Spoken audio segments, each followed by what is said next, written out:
Kevin, we have breaking news. Kyrie Irving is picking up his $36.5 million player option to remain with the Nets. He tells The Athletic LA, the Lakers, had been the one team known to be interested in a sign and trade. The very talented point guard Irving had until Wednesday to opt into that final year of his contract with Brooklyn, which has been reluctant to offer a long-term deal with the point guard. It does bear mentioning, Kevin, when we talked to Woj earlier in the show, he said that just because he opted in would not preclude the Nets from necessarily making a deal with someone else. Kyrie's averaged 27.1 points with the Nets in 3 seasons, second most in franchise history, behind only KD. That's despite the fact he hasn't even played in barely 50% of the games. Kyrie's 4 career 50-point games with the Nets are the most in franchise history. He scored a franchise record 60 points on March 15th against the Magic. Bobby Marks is in studio. He'll join us in just a minute for more on what this means. For now, Kyrie opting in to stay with the Nets for now. Avery Johnson here on the phone. Coach, when you hear that Kyrie Irving recommitting now to the Nets, what are your thoughts? No surprise. Kyrie Irving didn't really have a market for a 4-year contract and a sign-in trade. So I think and the Brooklyn Nets weren't going to commit to him long term. So the Brooklyn Nets really had all of the power in this situation, unless Kyrie wanted to not opt in and go and sign the mid-level somewhere and lose $35 million in one season. So in this situation, no surprise, even though it's breaking news, is not really breaking news to me because, again, it's all about who has the leverage, who has the power, who has the suitors. And in this situation, his market was very, very small. And even for a team like the Lakers, who were reportedly interested, you know, they have one more year with Russell Westbrook. And then, you know, they'll have a lot more flexibility in the offseason. And probably so will Kyrie if he can play in, you know, 85, 90% of the games, which he historically hasn't done. He'll have more of a market, and some of the teams who are waiting on the sidelines probably figure that they can get him at a better price on a shorter deal. Keep your coach's hat on for us. Take us inside your mind. How do you approach having a guy like Kyrie on your team, on the floor, considering the sort of drama that he brings on and off the floor? Well, I just think for Steve Nash, in his case, he's not a coach that's been around for a long time. And Kyrie remembers the guy that says, hey, KD and I, we don't really need a coach. And I think Kevin Durant has probably a lot more respect for the coaching, the craft of coaching. But in this situation, I just think Kyrie's got to prove that he has the ability to be available consistently, not just for Nets fans or the organization, but specifically Kevin Durant. Kevin Durant invested a lot into this relationship. He invested a lot in terms of, sweat equity and capital in terms of what he's done on the floor, and he's been there for his team.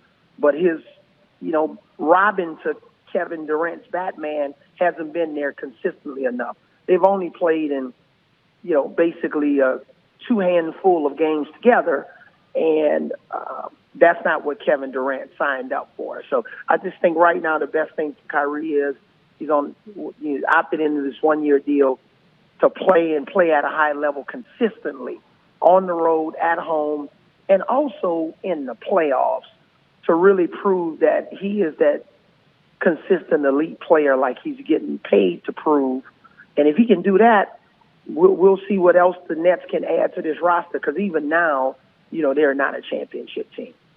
Are you envisioning then that Kyrie is committing to this for the money, or can you see them sort of patching their relationship, Kyrie with the front office, with KD, and able to win a championship or at least get closer this time around to try to get it done in this 1 year left? Well, right now, currently constructed, with Ben Simmons being one of the big other question marks with this team, currently constructed, they're not a championship team. But you check back with me around All-Star break, and if you told me, Kyrie Irving is, played in all but 3 games and he's playing at a high level, we know KD is a superstar. Kevin Durant is proving it over and over again, two-time Finals MVP, and probably would have been another Finals MVP had he not gotten injured. So we know what we're getting from KD. But if you told me Kyrie Irving is going to be available for all but 3 games going into the All-Star break, and then, they'll finish with, one of the top 4 records in the Eastern Conference going into the playoffs, then we can have that conversation. But right now, in the Eastern Conference, a healthy Milwaukee, we know Chris Middleton wasn't healthy, but a healthy Milwaukee and Miami and Boston Celtics coming back with more fire and a chip on their shoulder, I think those teams are still ahead of Brooklyn. And we'll see what happens with Ben Simmons, how he navigates his way through it all. And they still have some other free agent pieces that they need to add to this team and need some size inside. I was on CBS Sports HQ earlier talking about Rudy Gobert could be a good fit for this team. And if all of those things come together, which is a lot, then we can start talking about the Nets being potentially a team that could represent the Eastern Conference. His $36.5 million player option to remain with the Nets, sources confirmed to our Adrian Wojnarowski. LA had been the one team known to be interested in a potential sign and trade for the talented point guard. Irving had until Wednesday to opt into the final year of his contract with Brooklyn, which has been reluctant to offer a long-term deal with the point guard. Certainly you can understand why. You look at the numbers and you would scratch your head, right? He's averaged 27 points with the Nets in 3 seasons, second most in franchise history behind KD. He's got 4 career 50-point games in Brooklyn, most in franchise history. Of course, there's the little matter of the fact that he's played in, just over 50% of his games since he's been there. Bobby Marks is back with us. I'm glad you didn't go anywhere and go get dinner, Bobby, because last time you were here, just a few minutes ago, we were trying to run the numbers potentially and what the Lakers could do to get Kyrie. What does him opting in now mean for his future there? Well, he's got an extra $36.5 million in his bank account because if he had opted out, there was no guarantee that he was going to earn that money back. And we went through all those complicated sign and trade, scenarios here. Now, he goes back to Brooklyn. He's on an expiring contract. He will be an unrestricted free agent next offseason in 2023.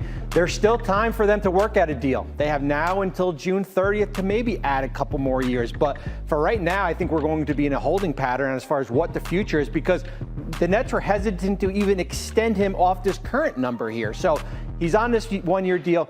He could still be traded. Now, opting in, now it opens up he doesn't have a no-trade clause. It opens up the landscape for all 29 teams if there is a trade out there for Brooklyn. Okay, the elephant in the room, right? Everybody in the NBA that follows the league now wants to know, how does this affect Kevin Durant? Well, for right now, I think there's a calm, right? The storm is still probably at sea, and it hasn't come yet. I think as long as Irving is on this roster, I don't see him asking out for right now. I think certainly he wants to know what the future is going to be. If it's going to be just playing Kyrie Irving out and letting him walk next offseason, I think that's probably the most important question that Durant is going to have. I have an important question for you because I want to go back to the Kyrie part of this. This idea that he's opting in, so now the relationship is just fine. You mentioned, right, but you mentioned that, right? They've been reluctant to sign.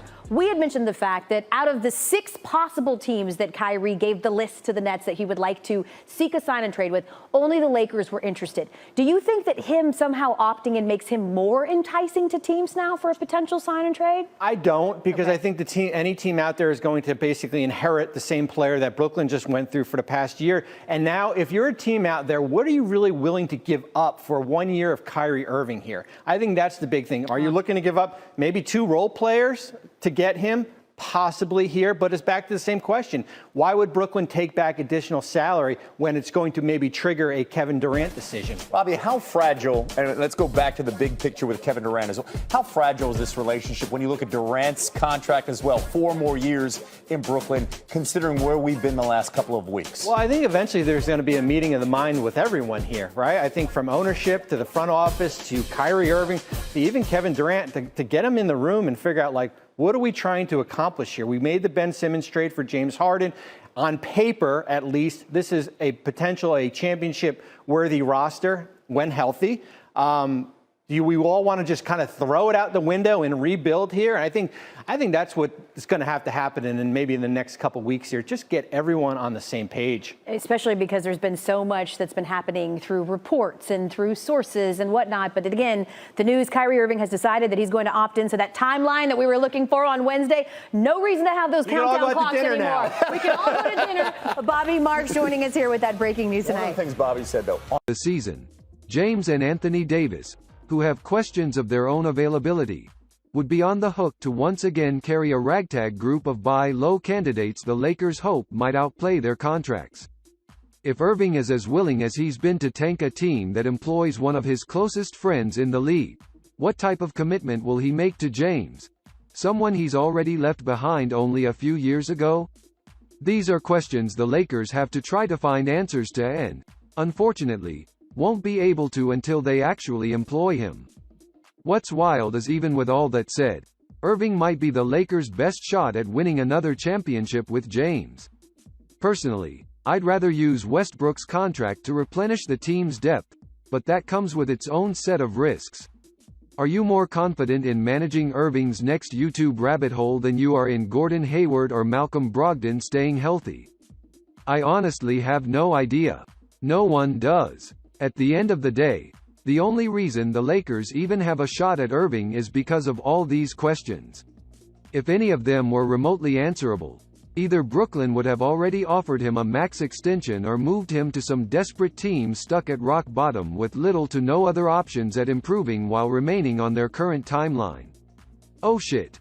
With NBA playoffs facing a tough time excitement-wise, possible offseason trades are already making much more noise than the games, especially the ones involving Kyrie Irving and Russell Westbrook. Recently, Heavy.com NBA insider Sean Devaney's conversations with some league executives, a Lakers-Nets blockbuster trade proposal has come up as an intriguing idea. The insider reports that a Western Conference executive believes the Lakers may be able to flip Westbrook for Irving, adding that LA is more willing to give the star a long-term contract. Also read, the LA Clippers will win the title, Kawhi Leonard's hilarious response when asked about 2022 NBA Finals. The NBA front office person described the proposal as a pretty incredible